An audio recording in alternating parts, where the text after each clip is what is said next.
Hello, all the beautiful souls, spark of the Lord, part of the Lord, sparks of the Lord, signature of the Lord with full unique copyright, each and every one of you. So what is the reason that the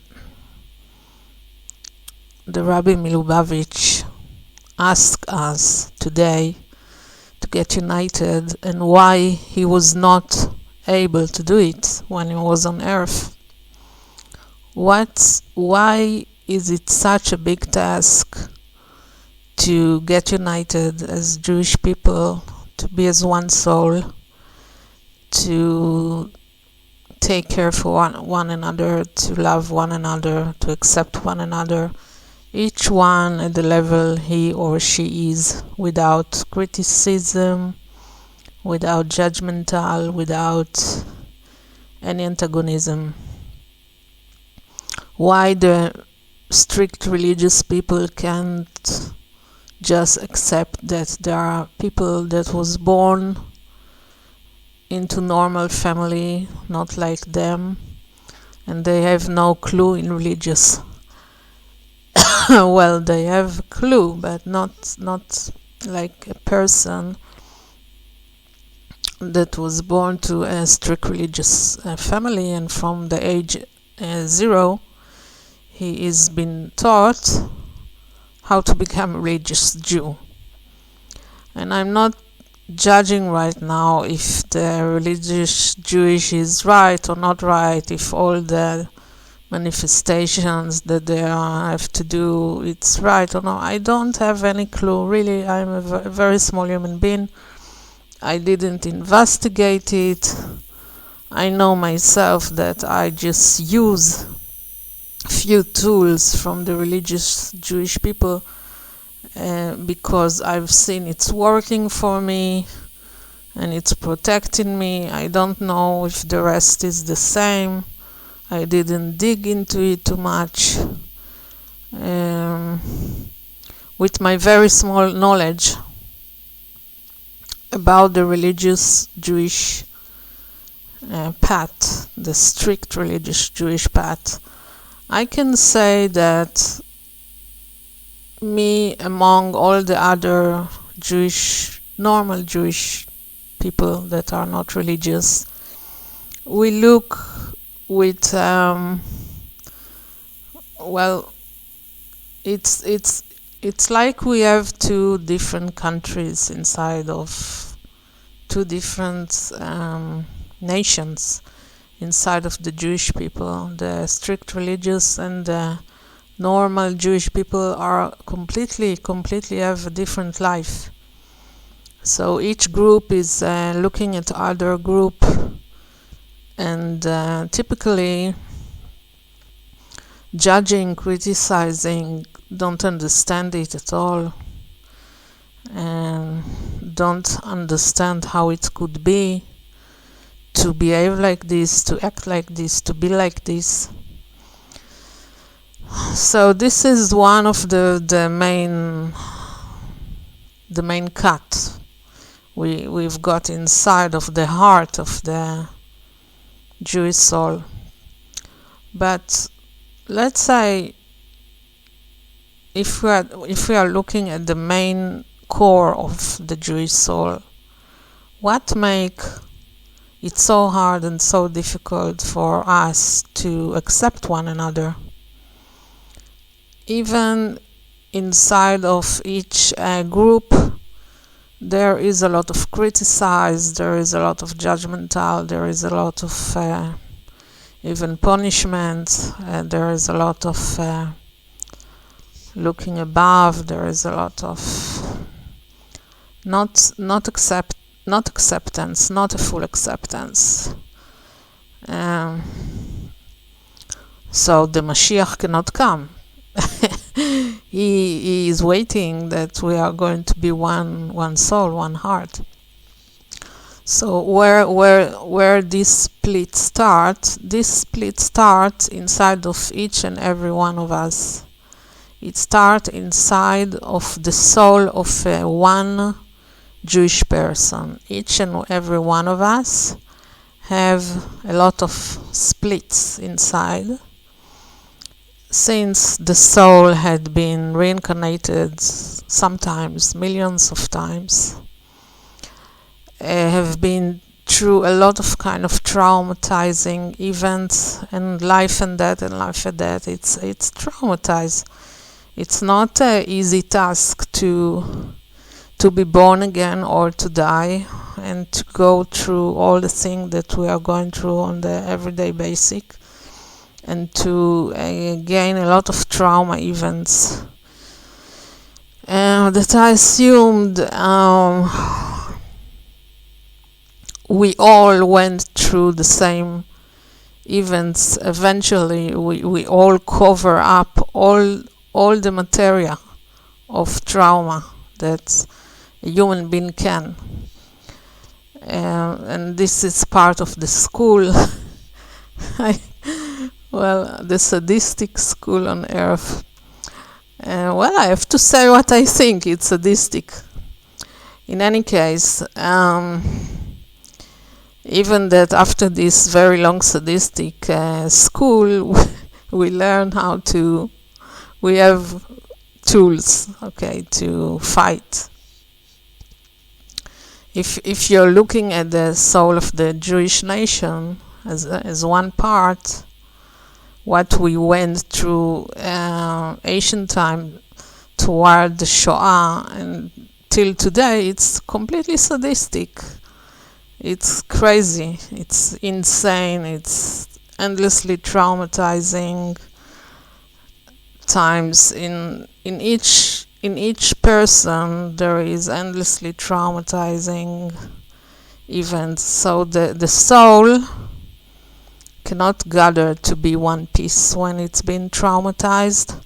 You just can think simple. Take a glass and just break it. And then take all the breaks, break it again, and then takes all the breaks, and then break it again. So it's endlessly breaks and splits. So when if you are in a room and there is a mirror, which is a good mirror, complete mirror, and then somebody is going to give you a stone and will tell you, okay, break the mirror. So you will break the mirror, and then you will see yourself cut into 1,000,000 pieces. And what if you are going into a room full with mirrors, and somebody is going to give you many stones and tell you break all the mirrors, and you will break all the mirrors, and then you see yourself endlessly times. This is what's going on in the core of the soul of each individual. So each individual have to, first of all, work on himself. Yes, be egoistic, completely egoistic. Take care to himself, take care to take the time to fix himself, to cure himself, because there is no one soul in the Jewish nation. And I believe it's the same in many other nations as well, that is completely fixed, cured, light, full with light. It's a hard work. It's an everyday work. There are many tools to do that, and it's possible. Then, just after you've done all this hard work, you can have the energy to elevate others. Well, you can still elevate others in the process, but it will be much harder, and your eyes, the way you see other people, is not going to be as clean, as clear, and you will not know exactly how to elevate others. So you can try, but mainly you need to focus on elevating yourself from the ground up, to fix yourself, to cure all the trauma. And then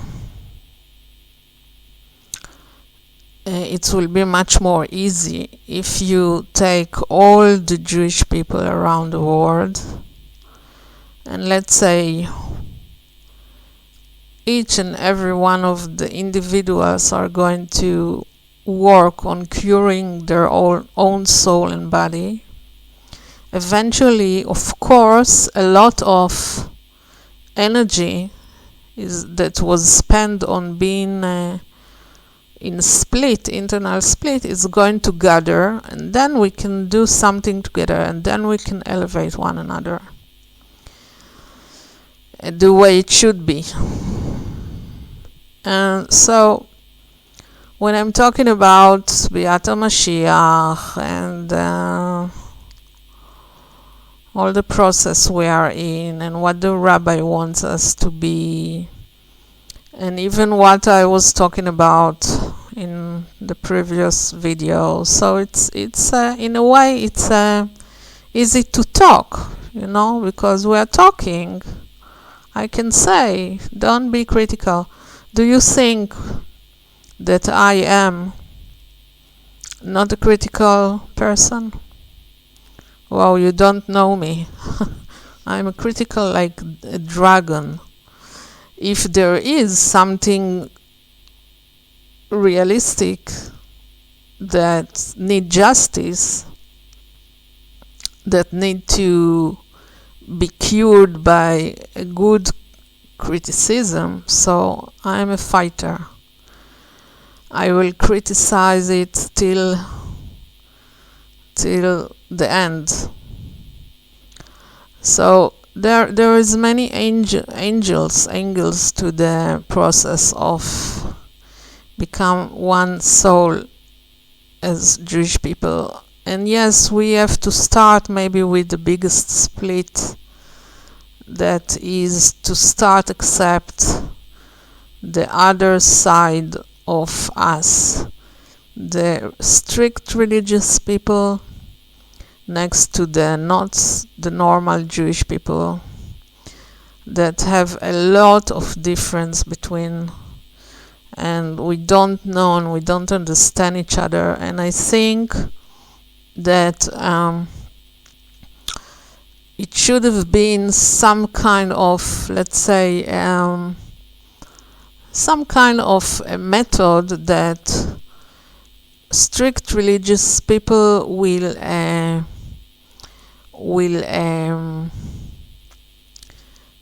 how do you say it, will invite normal people like me, like millions of other Jewish, to visit them at their everyday life, and to participate and to take action together with them toward explaining to them what they're doing, why they're doing that, what is behind that, and as well to do it in the other direction, that very strict normal people will come to join usual people like me in their everyday life, to make a program that they will learn about us, how we feel, what we think, the way we see things, and we will learn about them.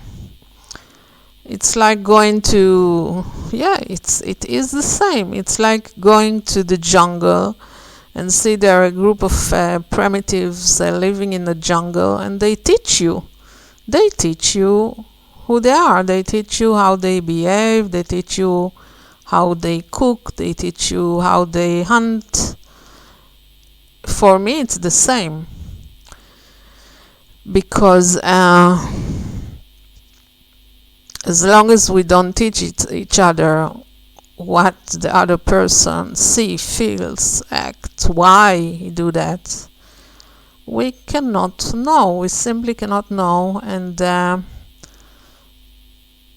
feel estranged from your own people, it's the core of these two groups. So it's even come to a point that people are mocking to one another, or very angry about one another. Why? It shouldn't be. It's just a matter of to understand the other side, why, what is made of. I am saying that the Lord have many kinds of armies when it's come to the Jewish people. He got the very Jewish religious people that the army they use is the Torah and the Kabbalah and all the rules and all the behavior they use. They are a kind of army, a spiritual army. This is one army. And then the other army, we need to have a force like Tzahal, which is army of the normal Jewish people, that without it we will all be murdered and slaughtered and raped and killed. So this is another kind of army, physical force. And then there is one more army above it's a spiritual army. It's above what you can see in your eyes. It's armies of angels, armies of entities from the light side, and angels. Yeah, they got their armies as well. You cannot see it. You don't understand it exists. It doesn't matter if you can or not. It is there. There are methods that are based on the knowledge and the communication with these armies. Of course, that you need to know. You need to learn.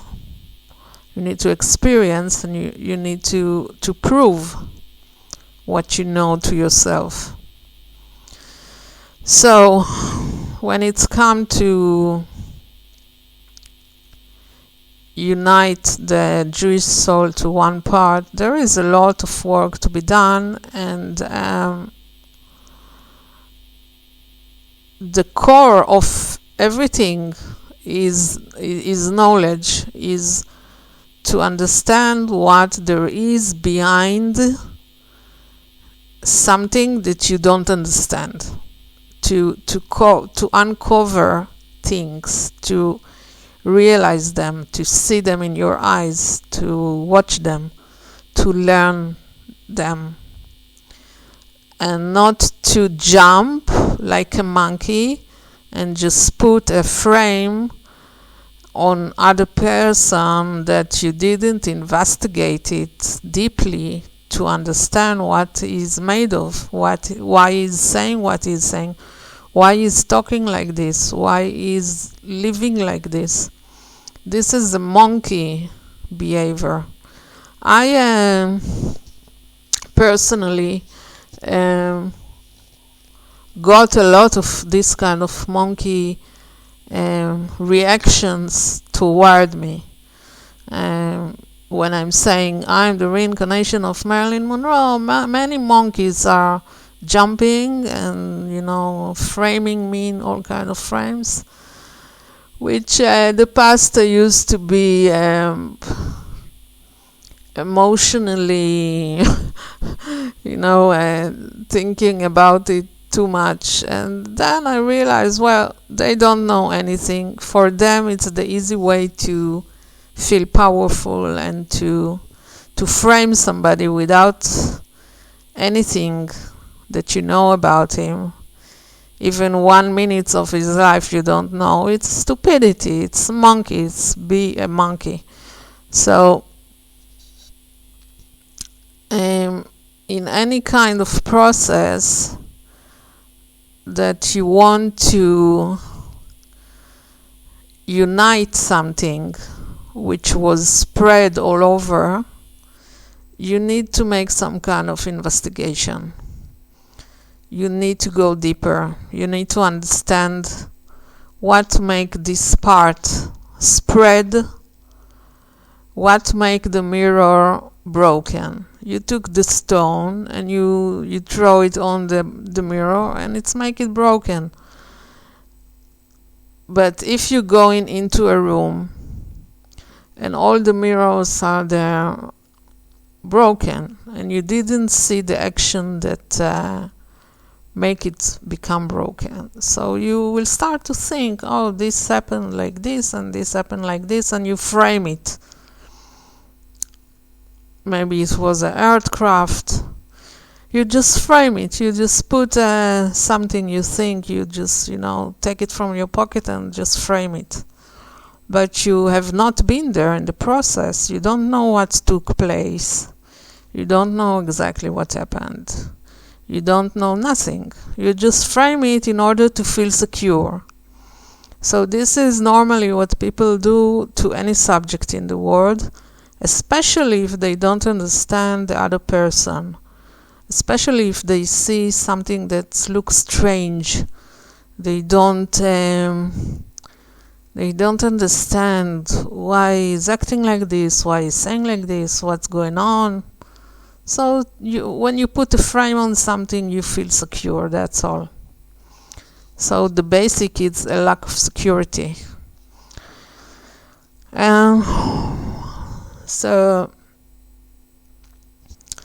I think we have a lot to do inside of us, inside the community, between strict religious to normal people that lives in Israel as a Jewish that are not religious.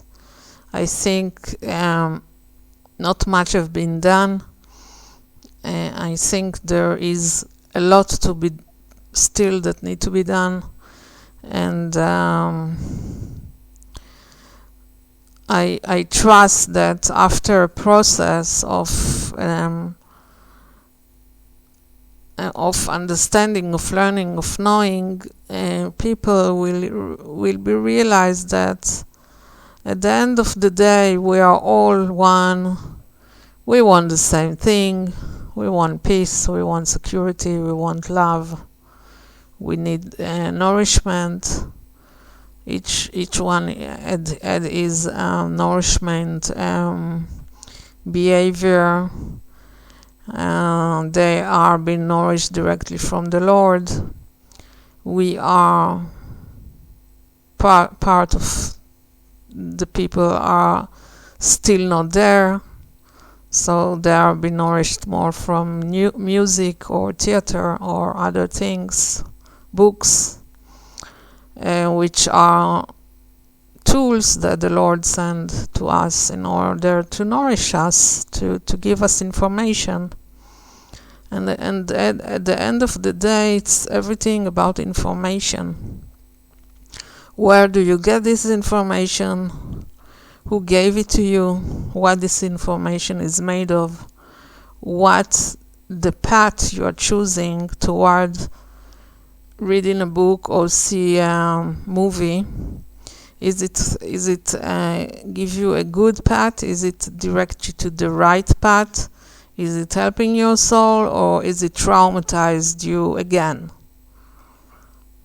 Yeah, so everything is information at the end of the day. So you need to choose carefully what kind of information you want to let in and what to leave out. Because if you don't do it, you are just helping the split to get bigger and bigger. So what Israel is trying to do now as a one nation, we are trying to protect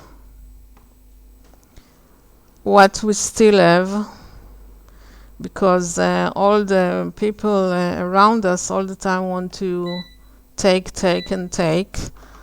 swallow and swallow, eat and eat, feed their ego. And we are trying to protect right now. So we don't let, of course, things to get in that at the past we let them in automatically because we were not mature enough to understand. I'm not talking about me, I'm sorry, I am too mature and I knew what's going to come out eventually. It didn't help me much to know too much. But I'm talking right now of the Jewish people that lives in Israel and on earth. So right now we are trying to manipulate the bad things to go out, to get out of our soul and to bring in the good things that nourishing us. It's a lot of work because it's like a cancer. When you got a cancer, sometimes you don't know that you got a cancer until it's the last stage. So it's growing and growing and growing and make wounds inside of you and spread these cells to all over your body and go into your brain and go into the center of your heart and brain and cells and eat everything. And you don't understand it and you don't know until it's become very painful. And then sometimes it's the last stage and you miss the train. So we are here. What's happened in this last half year? We are here in a stage of some kind of cancerous actions that have been done for years. It's not just this one time, 7 November, it's years of cancer that is eating Israel from the inside. And this is the first sign, the 7th of November, that gave us a clue to understand that the cancer is here and is in the last stage. If we are not going to do something, it is going to eat us all. So what are you doing when you got cancer in the last stage?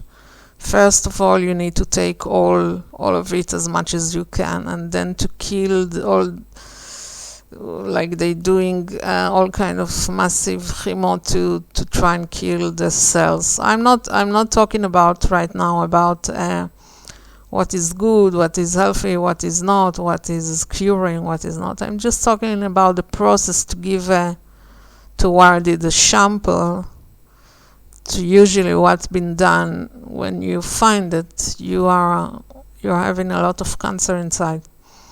So you need to take out, to make a surgery, and then you need to kill it with chemo, and then you need to start reacting in a different ways that you act till today, to avoid it completely eat you alive or to avoid spread again. So at this stage, many people do a change in their life, in their habits, in their feeding, in their eating, in their sports, and everything they used to do. This is what Israel is going right now, the Jewish people. We just find out that we are full with cancer, and we have to do emergency things to keep ourselves alive. Other nation will never understand it, because until you going through it, you cannot understand it. Some nations can, but the most important is that we will understand each other more. This is the most important thing that the Rabbi wants us to understand. We don't have any replace to one another. So thank you to the Rabbi of Lubavitch that want me to talk about it, and with his help, with the Lord's help, I hope we will find a way to be in peace and one piece altogether. Thank you for listening. It's Dr. Marilyn Monroe, the reincarnation of Marilyn Monroe, living in Israel. Goodbye.